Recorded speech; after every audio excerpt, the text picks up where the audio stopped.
Domestic violence sends a lady 6 feet under in Banjul in the Kunki division of the West region of Cameroon. Meantime, a controversial document surfaces on social media in Cameroon redeploying teachers from the Libya division of the southwest region of Cameroon. The document on social media indicates that teachers have been taken out of the Libya division to the Fakwan in the southwest region of Cameroon. We shall be talking about that in the second segment of this edition of the Primetime Newscast on Equinoxe Television with our special guest on today's edition of the news. But we shall also be talking insecurity in the northern regions of Cameroon, especially on the border with the troubled Chad, the Republic of Chad, which is in trouble following the death of its leader, Masha Idriss Déby Itno. We shall also be taking you to the neighboring Bangui, where the French embassy in Bangui, the neighboring Central African Republic, has been set ablaze by yet to be identified individuals. Also coming up is an interesting human interest story from Limbe in the Fakou of the southwest region of Cameroon. Ladies and gentlemen, interesting stories in this edition of the news. Thanks for making the right choice.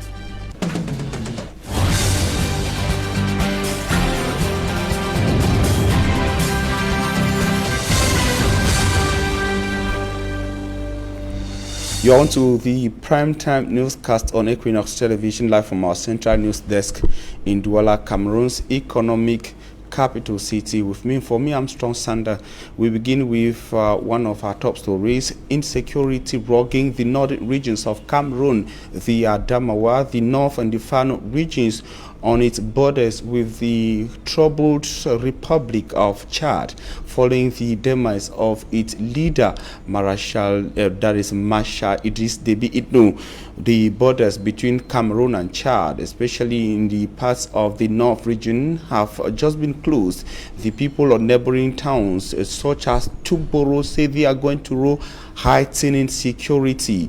They say they have been abandoned by defense and security forces of Cameroon in that part, as they have been allowed in the hands of men of the underworld who are terrorizing them. Innocent as it tells us more in the following report. Men, women and children tortured and their properties looted by criminals in Tuburo in the North region. Inhabitants often do not close their eyes at night. Ils sont venus environ de 23 heures.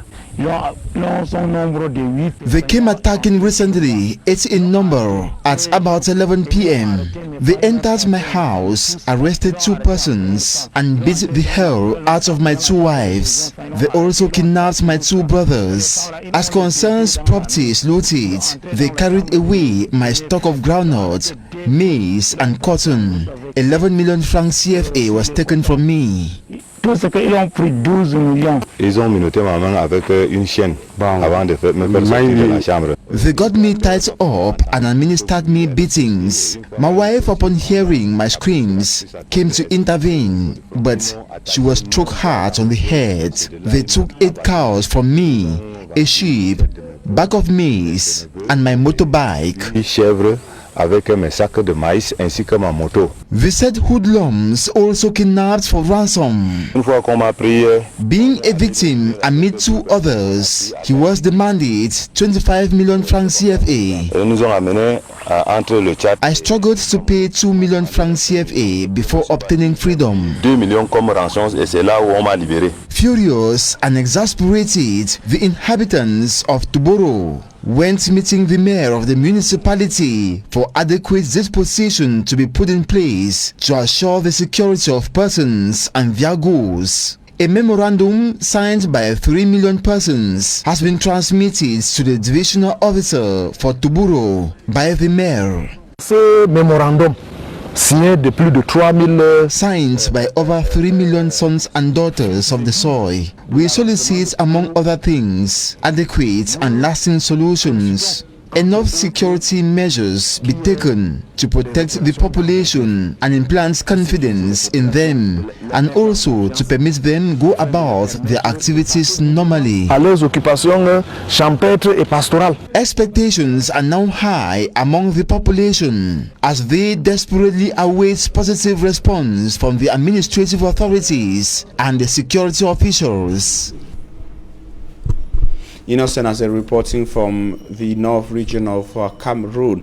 We on the borders between Cameroon and the Republic of Chad. And back to the economic or the political capital city of Cameroon, there is also trouble on the transportation sector. Urban circulation that has again been disrupted in Yaoundé, Cameroon, which is the political capital city, following a sit-in strike action initiated by drivers of the Yaoundé Urban Transportation Bus Company, that is TESI. The angry drivers parked their vehicles at the company's head office at the Lonkak neighborhood of Yaoundé, demanding better working conditions from management. They say the miserable salaries they received from management has been drastically reduced without a logical explanation from the company management. They also want their pay slips from management. The strike action also saw the intervention of the divisional officer for the Yaoundé 1 subdivision. And from the central region, we take you to the southwest region on the incident at the Sokolo market in Limbe, chief town of the Faku of the southwest region, to say that fire continue to dictate the turn of affairs in the northwest and southwest Anglophone regions of Cameroon. Shops are said to have been reduced to ashes in a fire incident at the Isokolo market in Limbe over the weekend. And of course, the shops are said to have been burnt down in a fire incident whose source is yet to be clearly determined. According to our correspondent in Limbe, the fire incident occurred on Tuesday, April the 20th, 2021, when traders had already closed. One of the victims say the fire incident is a targeted attack from unknown individuals, given that their shops, just their shops or her shop and those of few other traders were selectively touched by the unfortunate fire incident.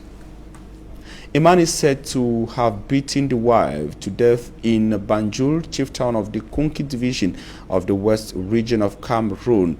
The information came after the man who inflicted the pains in what has been qualified as a domestic violence on the wife rushed the wife to the hospital, but unfortunately she died. Charles Ekome tells us more in the following report.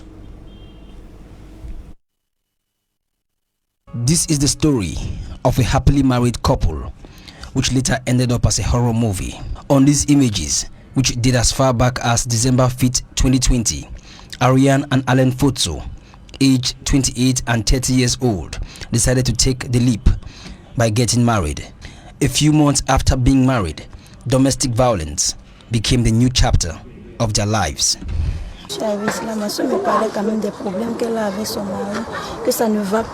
My sister always told me the problems she had with her husband. She told me she was constantly ill-treated by her husband. She once told me her husband said, "If I kill you now, no one will do anything to me.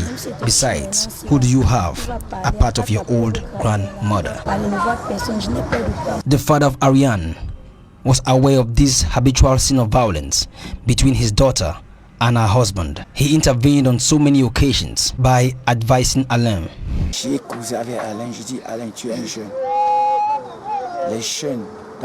I talked with Alain and told him, "You are young, and young married people need to listen to elderly people so they surpass the challenges they face in their marital homes. You need to be stronger than your wife, so when she talks loud, you need to keep calm. I can't start telling you what I go through with my wife on a daily basis." Despite the advice given by Ariane's father, it felt like the message fell on deaf ears. After the marriage, he hit my daughter to the point where she fell and lost a lot of blood. J'étais au marché et on est venu me signaler que ma petite fille avait été tabassée toute la nuit. I was in the market when I was told that my granddaughter had been beaten all night long. I took a commercial motorbike and got on the scene. I saw my granddaughter. She was exhausted and I asked her what happened. And she told me, "Grandmom, Alain Photo has killed me." As I held her hand, she felt weaker. She was later taken to the Adluchen Hospital in Banjul in a deplorable state. Ariane Photo finally gave up the ghost. Her death certificate reveals that she suffered a fractured skull as a result of domestic violence. The question which everyone has been asking is what led Alain to commit such a gruesome act? According to sources, Alain Photo suspected his wife of having an affair. He, who is a farmer specialized in the production of grapes and berries, later fled away after the act he was accused of, but was later apprehended by the police forces in Banjul. Alain Photo had 4 children before marriage with his deceased wife Ariane. The children are aged 10, 7, 5 and 1 year old. He is currently in police custody, but the family of the deceased wishes that justice be served. And shootings, killings, abductions, and stealing remain the major problems of the Anglophone regions of Cameroon. In the northwest regional chieftain Bamenda, a vehicle said to have been stolen by unknown individuals has been recovered thanks to the effort of the defense and security forces. Bostela tells us that the victim said the vehicle was stolen by individuals who threatened her life. Her report. This Land Cruiser was taken at gunpoint from Madame Sarah Asongo about a week ago. She was in the company of her daughter. They were at a funeral ceremony in Gamgam. In front of almost everyone, gunmen almost took her and the car away. Out of a sudden, a certain lady just came and pointed at me and said that this is her. So I thought that maybe I was obstructing somebody. And then one of them came. That one came and opened his dress like that and showed me a short gun. That if I resist again, he's going to waste me. And then the man that was holding me to, his hand was loose and I removed my hand from his hand and then just ran into the house. The car was later found 1 week after, hidden in Raffia Palms. In Tanka, a neighborhood soldiers say is renowned for separatist activities. It was recovered on Tuesday during an offensive carried out by elements of the Defense and Security Forces led by Major Conrad Onana. It was the operation which was conducted from Emergence 5. We got information concerning the stolen of the car, this car and other things in this area, which is very dangerous. So you plan operation and is that you can't find the vehicle here. Madame Sarah's husband was the owner of the car. After his demise in 2020, she drove the car months later as she feared parked for too long, the car might develop fault. This Tuesday, April 20th, she drove the car for the first time since the incident. She is thankful to the forces. When I looked at the population that had to move all this race just to come and get this car, I felt like crying. But this incident and many others raised concerns about the actual security climate of the Northwest region. Administrative and security officials have often said that the security situation of the region is stabilizing. Though under the control of the Defense and Security Forces, incidences like this one and many others are becoming regular. Just 3 days ago, 5 people were shot dead in a bar and several others wounded, while kidnapping for ransom are taking place even in the city center, to name these few. Although the population have a collaborative role to play in their security and safety, these are indications what are yet to match with the actual situation on the field.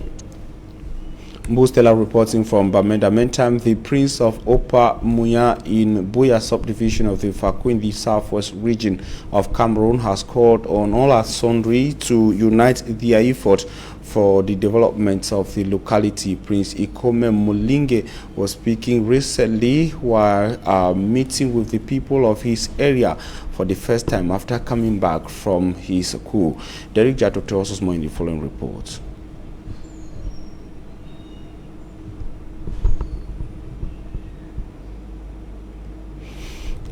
And of course, we are talking about the call for unity for development made by Prince Barrister Ikome Mulinge of Opa Muya in Buya subdivision of the southwest region of Cameroon. It should be recalled that Opa Muya is one of the hardest hit localities in the town of Buya within the context of the armed conflicts rogging the northwest and southwest regions of Cameroon during an occasion that brought together sons and daughters and all inhabitants of the area. The prince said Muya belonged to everyone who is in Muya, and it was important for all to unite their effort in unity for the development of the locality. Derek Jato tells us more from the southwest region.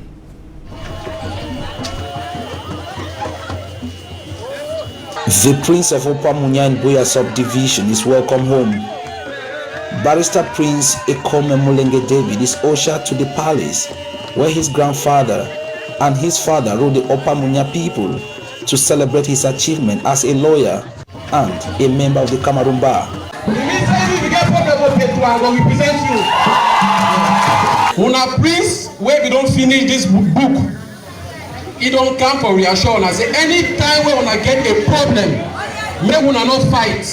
Una come for palace, even if I not there, my me for palace go tell me say don't come. I go come intervene for una. Now he's not here, may so rest in peace, but I didn't give up. I stood firm, I live his dream, and I'm continuing his legacy.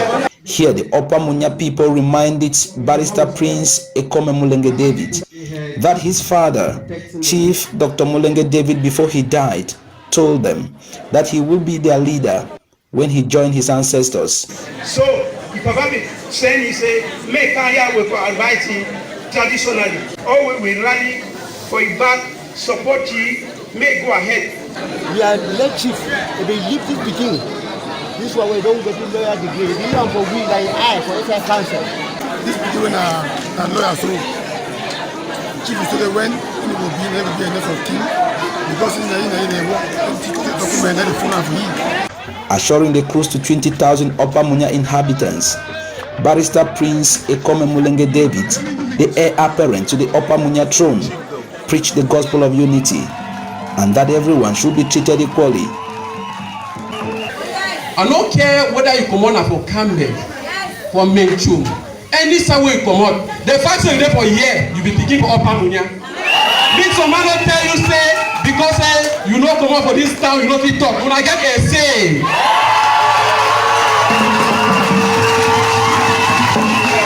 For Opa Muya, a second-class chiefdom can only build back better when the people are united. Well, I thank you for the good people. But I will continue to live in unity. We'll continue to live in unity. Earlier, Barrister Prince Ikome Mulinge David launched the first edition of the Opa Muya Unity Tournament.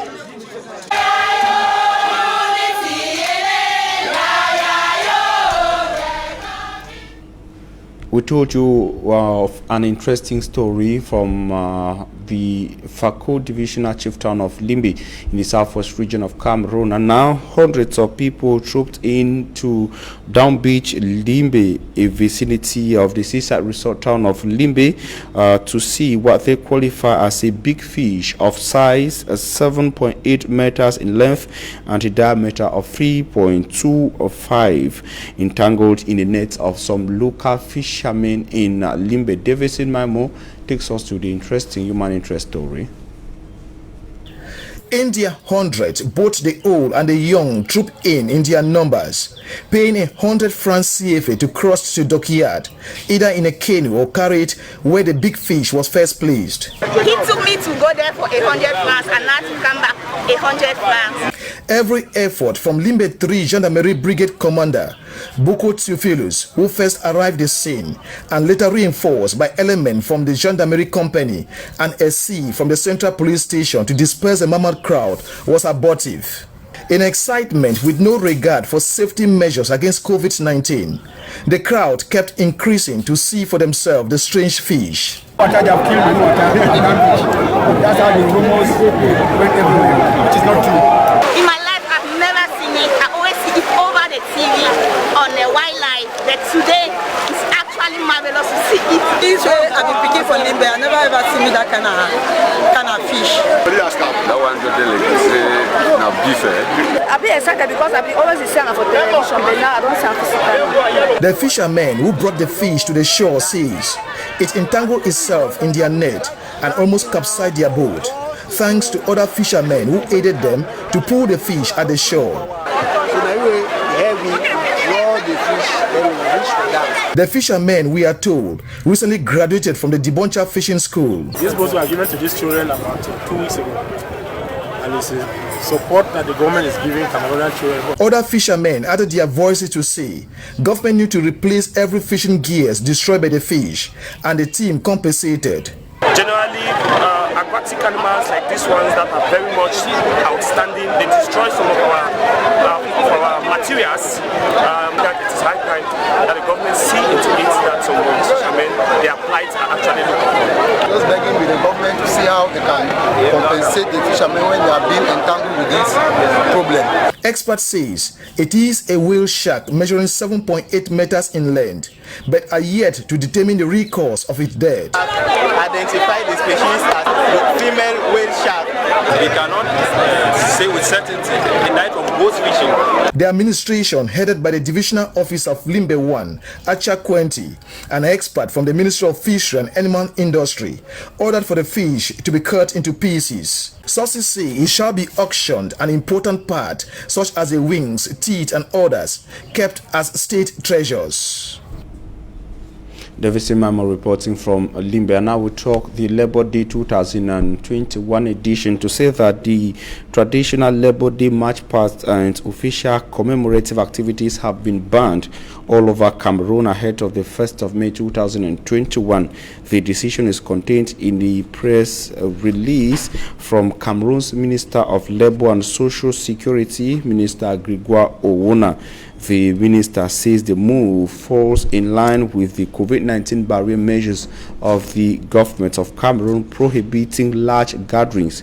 He, however, asked workers to deliberate on the theme of this year's edition of the International Labour Day in small gatherings of less than 50 persons. The theme of this 135th edition of the International Labour Day has been placed around the COVID-19 pandemic. And the pioneer First Lady of Cameroon, Germaine Ayijo, has been buried at a cemetery in Dakar, Senegal, close to the husband, or by the husband, former president of the Republic of Cameroon, Amadou Ahijo. The burial ceremony was witnessed by a special representative of the Senegalese president, Macky Sall. Smart Njikan Gabriel tells us more in the following report. At the Yoff burial ground in Dakar, Senegal, a hearse carrying the corpse of the pioneer First Lady of Cameroon, Mrs. Germaine Habiba Ayijo, who died last April 20, 2021.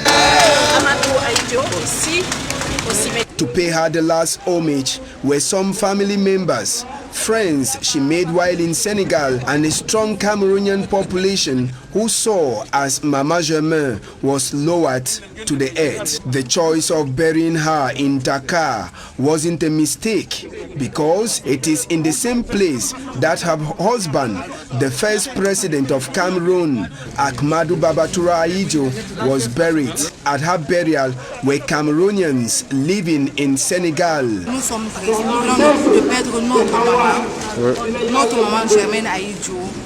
Ça nous fait très mal au cœur. Nous exprimons notre désolation parce que c'est un moment qui est parti.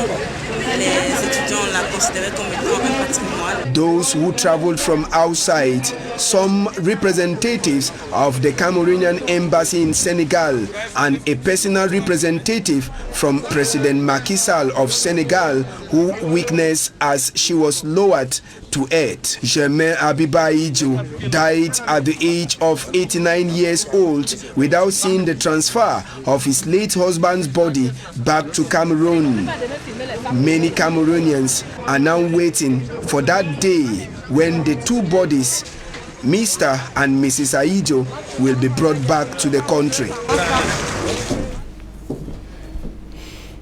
And out of Cameroon, the French embassy in the neighboring Central African Republic's political capital city Bangui has gone in flames. The embassy building caught flames in the late hours of this day, Thursday. It is uncertain what must have caused the fire incident, but images from Bangui show the embassy building on flames without the army rescue unit or the firefighting units all present. As you can see there in the images gotten from Bangui, the army rescue units or the firefighting units of the Central Africa's army was not present at the scene, at least at the time when the images were taken, but the embassy building is said to have gone on flames.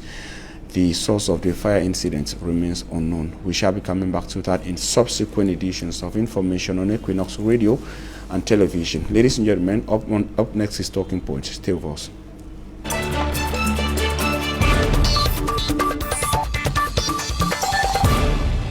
Thanks for joining us on Talking Points. We'll be talking a series of events in Cameroon, starting first with the socio-political conflict or the armed conflict in the northwest and southwest regions of Cameroon. Today, we have the opportunity to receive Longlab Blashus. He is a political analyst in Cameroon and also a man of God. Thanks for accepting our invitation.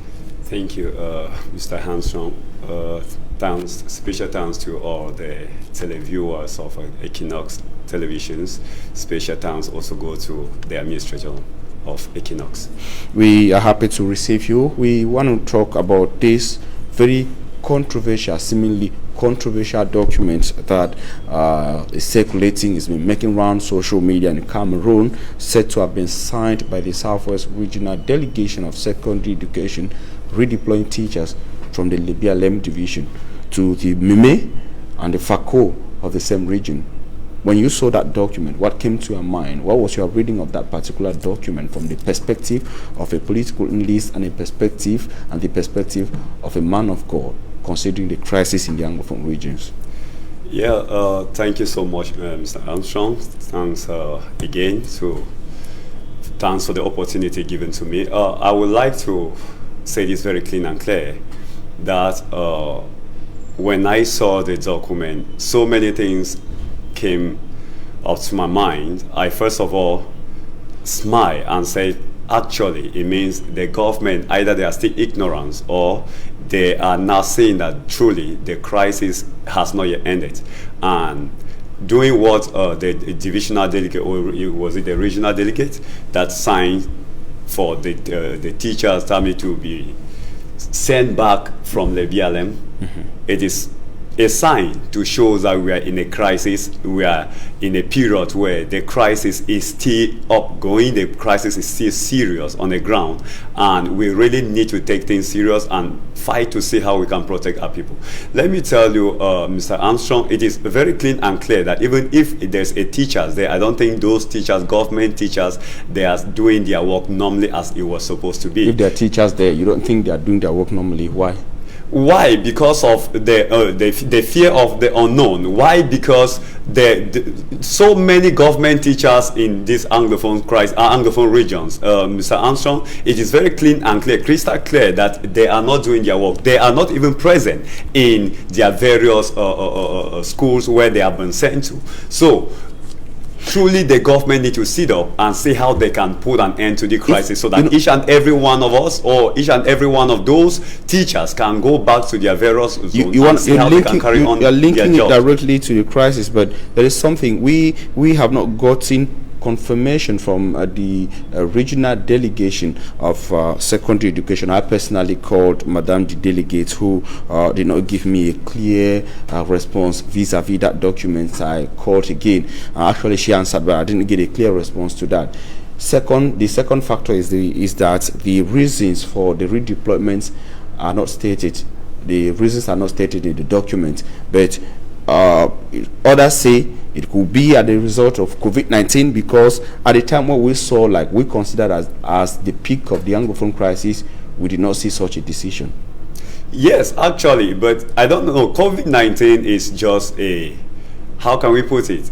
It's just maybe a reasons that they, or the government, or maybe the regional delegate want to put forth, but COVID-19 is not actually the reason. COVID-19 can never be the reason. How could it possibly be the security crisis when many arguments point to the fact that things in these regions are different from what were obtained sometime in 2019 and 2018? Actually, if we are talking of difference, I don't understand where your differences goes. Whether different in the sense that it has. I'm not the one saying it. We've had Cameroon's Minister of Territorial Administration saying so. A man who is considered to be well informed, or most informed, on things happening in villages, in towns and cities in Cameroon. A man who is considered by administrations or some of the administrators of Cameroon, not people who are on the ground, not the local populations. You know, if we want to really get the right information about what is actually happening in Cameroon, we should never sit to wait and listen to any minister in Cameroon, because what they are saying is either try to suit the government or try to suit their own pocket, because they will never speak for the population. What they are saying will never be the thing, or will never be actually what is happening on the ground or on the field. So when the minister come out and say something, to me, I don't take it seriously, because it is not actually the truth. Mr. Armstrong, I will try to diverse and say there is something that happened with this COVID-19, the vaccine, that I saw ministers going on taking their own vaccine. We'll get to it, please, because I want us to get things clear on these very controversial documents before we move to other issues. I want facts. Since you are talking about you are raising the Anglophone crisis that could be the possible factor for such a decision, how could things have gone worse in the BLM, that the decision is coming? Is it that the government is abandoning the back to school campaign? Is it that schools are not even opening, are closing up? Is it that they want to remove the BLM from the educational map of the southwest region of Cameroon? Mr. Armstrong, I don't think it is that they want to remove the BLM from the educational map, but I also want to stand on my point that the issue here is the Anglophone crisis, and the crisis is worsening day and night, every blessed day. Mr. Armstrong, you will discover that going on social media every day, you will see corpses, you will see innocent citizens dying every day from the northwest, southwest, and when you started seeing images like that coming, people dying every blessed day, even if you are not human, even if you are human and you claim not to be or not to feel for the people, you will take some kind of decision that even the President of the Republic will surprise. What is actually going on here, Mr. Armstrong, is that the simple truth is the crisis has they have not even play any part to see that the crisis can stop, because the crisis is instead worsening every blessed day and night. And our cry is that instead of taking such decisions, they should calm down themselves. They should come and see how they can call this other party and sit on the dialogue table so that they can resolve this thing and let things go back to normalcy. Things has not yet gone back to normalcy, and it has not even given a step. It has not even given a step. That's why when some of the political analysts like us, we came together and we discovered that the only thing that the government can do now is to call on second national dialogue, for which the first one did not even bear any fruit. So the second one, I believe the second one would make them to call the partners, to call the key actors that are really concerned into this crisis, so that they can sit on the table like this and discuss the way forward and discuss how we can stop, how we can end this crisis. Because now, looking at things, Mr. Armstrong, a few days ago we watched how a bar in Bamenda, my 90 in Bamenda, about 5 innocent citizens was killed and so many was wounded. Does that ring a bell, or does that not send an information to the government that these things has not yet ended, or this thing is still worsening, the crisis instead worsening more than the way it was? Before, in 2019, the killing was not the way we are talking today. The killing was not the way that we are talking today. Today you will hear of this killing in this city. Is it better? Tomorrow, is it better than 2019 or worse than 2019? It's worse than every blessed day. It was more than 2019, 2020. On what statistic are you basing to do that conclusion? The statistics have you gotten the studies to that? Mr. Armstrong, the truth is clear. If now we are living in the 21st century where this is 100 generations. When you go on social media, that's actually what I want to know. If you of the number of deaths, the number of Anglophones youth dying every blessed day and night, we can take a percentage of even more than 10 per day.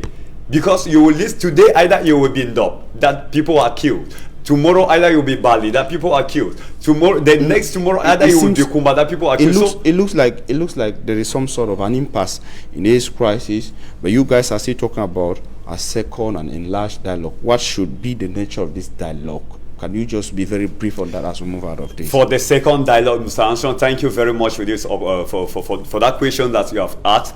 For the second dialogue, to be honest, the first one, the most important thing is the first one that they called. The second, that's the partner. To me, the dialogue was just for the ministers or the members of government to come together. The other.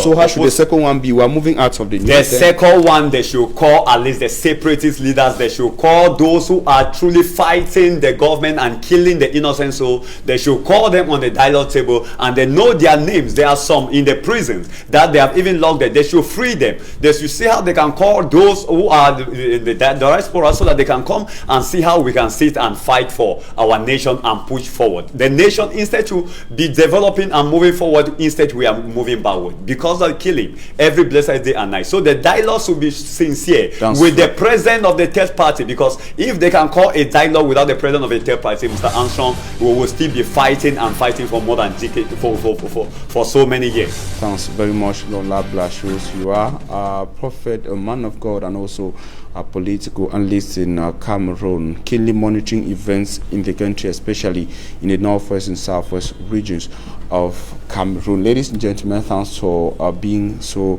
attentive to discussions. It was interesting having you all throughout this news. Stay in the company of interesting programs on Equinoxe.